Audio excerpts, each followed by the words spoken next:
मुफ्ती तारिक मसूद के बयानात के लिए तारिक मसूद एक्सक्लूसिव को सब्सक्राइब करें।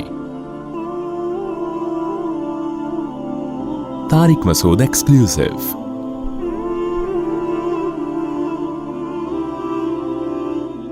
वयौम नबअसु मिन कुल्ली उम्मतिन शहीदा, फरमाया जिस दिन हम हर उम्मत में से गवाह लाएंगे। वो गवाह कौन होगा? अहादीस में उसकी तफसील है, आगे भी आयतों में ये मजमून आ रहा है कि हर उम्मत में जो पैगंबर अल्लाह ने भेजे ना, वो पैगंबर उस उम्मत के खिलाफ गवाही देंगे, उनके हक में गवाही देंगे जिन्होंने उनकी बात को माना, और उनके खिलाफ गवाही देंगे जिन्होंने उनकी बात को नहीं माना। वो गवाही क्या होगी कि अल्लाह मैंने अपना पैगाम साफ तौर पे पहुंचा दिया था। तो नबी सल्लल्लाहु अलैहि वसल्लम भी गवाही देंगे। तो अल्लाह ताला इस बात की हमें तंबीह कर रहे हैं कि पैगंबर का काम जहाँ साफ साफ पहुँचाना है ना, जैसे कि पिछली इस रुकू के आखिरी, इससे पिछले वाले रुकू के आखिर में था कि आपके ज़िम्मे पहुँचा देना है। तो इससे किसी को ये वहम हो सकता है कि ठीक है जी, नबी के ज़िम्मे पहुँचा देना, माने ना माने हमारी मर्जी। तो इस पे तंबीह की जा रही है कि पहुँचाने के बाद क़यामत के दिन वो तुम्हारे खिलाफ गवाही भी देंगे। तो दुनिया में सवाल नहीं हो रहा, लेकिन आखिरत में सवाल होगा।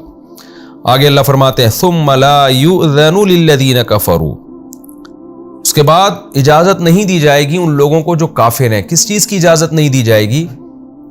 अल्लाह से माफ़ी मांगने की, अल्लाह से तौबा करने की इजाज़त नहीं दी जाएगी। वला हुम युस्तातबून, और ना उनसे अल्लाह की नाराज़ी ख़त्म करने का मुतालबा किया जाएगा।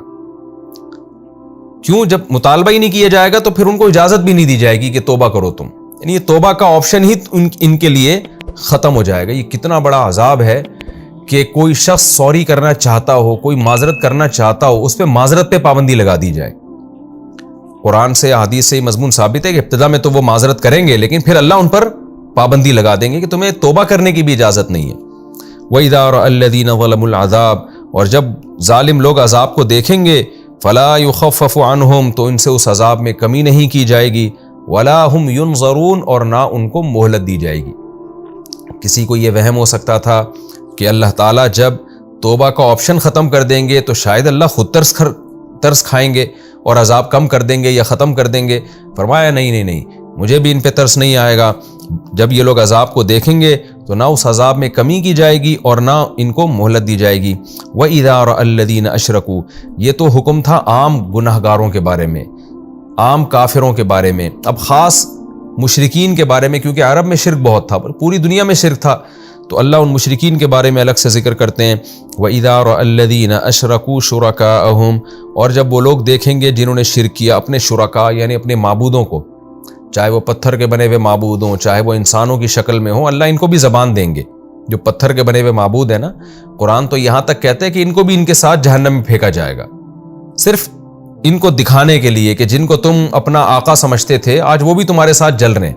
ज़ाहिर है पत्थर के बने हुए बुत को तो कोई तकलीफ नहीं होगी, लेकिन ये सिर्फ इनको आर दिलाने के लिए। जैसे जब किसी को किसी पे गज़ब होता है ना, वो बताता है कि यार ये पत्थर का बना हुआ बुत है, तुम इसकी इबादत मत करो। अगला मान नहीं रहा तो आप क्या करते हैं? उसको उठा के फेंक देते हैं उसके सामने दरिया में या आग में फेंक देते हैं।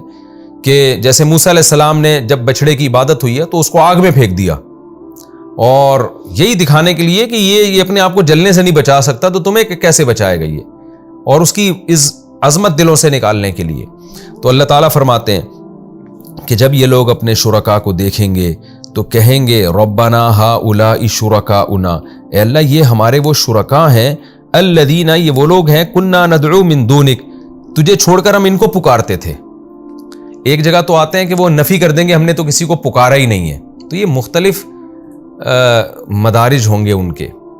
जैसे जब कोई मुजरिम पकड़ा जाता है ना, तो कभी वो जुर्म का इकरार कर रहा होता है, कभी कह रहा होता है मैंने किया ही नहीं है। तो मुख्तलिफ हालतें होती हैं, मुख्तलिफ कंडीशनें होती हैं। तो कुरान भी इन जालिमों की मुख्तलिफ हालतों को बयान कर रहा है कि कहीं वो कहेंगे हम तो शिरक करते ही नहीं थे, कहीं कहेंगे कि हम शिरक करते थे मगर इनके साथ करते थे तो इन्होंने हमें गुमराह किया है, तो हम इनको पुकारते थे तो असल जुर्म तो इनका है। तो अपने आप को अजाब से बचाने के लिए मुतजाद बातें करेंगे। यहां भी कहेंगे अल्लाह हम इनको पुकारा करते थे। तो मतलब ये था कि आगे जुमला महजूफ है, मतलब ये था असल तो ये है ना, असल तो इनको सजा मिलनी चाहिए। तो अल्लाह फरमाते हैं फ़अल्क़ौ इलैहिमुल क़ौल, तो जो माबूद हैं वो इनकी तरफ कौल फेंक देंगे, इनकी बात को घुमाएंगे और कहेंगे इन्नकुम लकाज़िबून, तुम झूठ बोल रहे हो। کیا مطلب؟ تم اصل میں شیطان کی عبادت کرتے تھے، تم ہماری عبادت تھوڑی کرتے تھے۔ دوسرے مقام پہ قرآن میں یہ مضمون ہے کہ وہ کہیں گے کہ تم جو ہے نا ہماری کے بجائے شیطان کی، یعنی تم شیطان کے کہنے پہ یہ سارے کام کر رہے تھے نا، تو تم نے تو شیطان کو فالو کیا، ہمیں فالو تھوڑی کیا ہے۔ اب اس میں بے جان بت بھی ہو سکتے ہیں اور وہ معبود بھی ہو سکتے ہیں جو زندہ تھے، جن کی عبادت ہوتی ہے، تو ہو سکتا ہے یہ جو پتھر کے بنے ہوئے بت ہیں اللہ ان کو قوت گویائی عطا فرمائے۔ وَأَلْقَوْا إِلَى اللَّهِ يَوْمَئِذٍ السَّلَمَ، اور یہ سب کے سب اس دن اللہ کے سامنے اطاعت ڈال دیں گے، اللہ کے فرما بردار بن جائیں گے۔ دنیا میں تو ان کو کہا جاتا تھا کہ اللہ کی بات مانو، سنتے ہی نہیں تھے، اور آج سارے اللہ کے سامنے عاجزی سے ایسے کھڑے ہوں گے جیسے جو اللہ کہے گا انہوں نے اس کو مان کے چلنا ہے۔ لیکن وَضَلَّ عَنْهُمْ مَا كَانُوا يَفْتَرُونَ، جو جھوٹ یہ گڑھا کرتے تھے وہ جھوٹ ان سے غائب ہو جائے گا۔ یعنی یہ جھوٹ گڑھا کرتے تھے کہ یہ ہمارے سفارشی ہیں، قیامت کے دن ہمارے کام آئیں گے، تو یہ جھوٹ ان سے غائب ہو جائے گا، کوئی ان کے کام نہیں آئے گا۔ الذین کفروا وصدوا عن سبیل اللہ، پھر ایک کافر کی وہ تین قسم کے لوگوں کا بیان ہوا نا، رکوع کے شروع میں تو عام کافروں کا بیان ہوا، کوئی بھی جو اللہ کا نافرمان ہے کافر ہے۔ پھر دوسرے نمبر پہ اللہ نے مشرکین کی بات کی، تیسرے نمبر پر ان لوگوں کی بات ہو رہی ہے جو شرک کرتے بھی ہیں اور دوسروں کو بھی برائی کے راستے پہ ڈالتے ہیں، تو ان کے عذاب کا اللہ تذکرہ کر رہے ہیں۔ الذین کفروا، وہ لوگ جنہوں نے کفر کیا، وصدوا عن سبیل اللہ، اور پھر اللہ کے راستے سے بھی روکا۔ تو کچھ کافر دنیا میں ایسے ہیں صرف کفر کرتے نہیں ہیں بلکہ اسلام کے راستے سے لوگوں کو روکتے بھی ہیں وہ، تو اللہ کہتے ہیں یہ لوگ ہیں زدناہم عذابا فوق العذاب، ان پر جو عذاب آئے گا ہم ان کو بڑھا کے دیں گے، فوق العذاب، عذاب سے اوپر بھی عذاب۔ ایک عذاب تو عام کافروں کا ہے لیکن ان پر اس عام کافروں سے بھی زیادہ عذاب ہوگا، خود بھی گمراہ ہونے کا اور دوسروں کو بھی گمراہ کرنے کا۔ بما کانوا یفسدون، اس فساد کی وجہ سے دنیا میں پھیلایا کرتے تھے۔ ایک کافر جو خود کفر پر ہے تو وہ تو کافر ہے نا، فساد پھیلا تھوڑی رہا ہے وہ، لیکن ایک وہ ہے جو اسلام سے لوگوں کو ورغلا رہا ہے اور شرک کو پروموٹ کر رہا ہے، یا شرک کے علاوہ کسی بھی کفر کو پروموٹ کر رہا ہے، تو یہ تو فساد مچا رہا ہے زمین میں، تو اللہ کہتے ہیں اس کو دگنا عذاب ہوگا۔ وَيَوْمَ نَبْعَثُ فِي كُلِّ أُمَّةٍ شَهِيدًا عَلَيْهِمْ مِنْ أَنفُسِهِمْ، اب رکوع کے شروع میں جو مضمون تھا اسی کو دہرایا جا رہا ہے کہ جس دن ہم ہر امت میں ان پر جو انہی کی جنس میں سے ہوگا، کیونکہ اکثر رسول اسی قوم میں سے آئے ہیں اور جنس کا مطلب انسانوں میں سے آئے ہیں، تو جو انہی میں سے رسول یعنی انہی کی طرف جو مبعوث رسول ہیں اسی رسول کو ہم ان امت کے خلاف لے کر آئیں گے۔ وَجِئْنَا بِكَ شَهِيدًا عَلَىٰ هَٰؤُلَاءِ، اور اے محمد صلی اللہ علیہ وسلم ہم آپ کو بھی ان لوگوں پر گواہ بنا کر لے کر آئیں گے۔ کیوں لے کر آئیں گے؟ اس لیے کہ وَنَزَّلْنَا عَلَيْكَ الْكِتَابَ تِبْيَانًا لِكُلِّ شَيْءٍ، کہ ہم نے آپ پر کتاب نازل کی ہے ہر چیز کو کھول کھول کے بیان کرنے کے لیے۔ تو جب آپ اتنی کھول کھول کے ہر چیزوں کو بیان کریں گے تو اللہ کی حجت بھی تو تمام ہوگی نا، تو قیامت کے دن عدالت بھی تو لگے گی، تو اللہ ان سے جہاں پوچھے گا آپ سے بھی پوچھے گا۔ تو آپ جب گواہی دیں گے کہ میں نے کھول کھول کے ان کو بیان کر دیا تھا اور پورا قرآن ان کے حوالے کر کے گیا تھا میں، تو یہ چیز بھی ان کے اگینسٹ جائے گی۔ کیوں ہم نے قرآن نازل کیا؟ تبیانا لکل شیء، ہر چیز کو ہم نے کھول کے بیان کر دیا۔ وہدن، اس میں سیدھا راستہ بھی ہے، ورحمتا وبشرا، اور رحمت اور خوشخبری ہے مسلمین، ان لوگوں کے لیے جو اللہ کی اطاعت کرتے ہیں، جو اس قرآن کو مان لیتے ہیں اور اس کو فالو کرنا شروع کر دیتے ہیں۔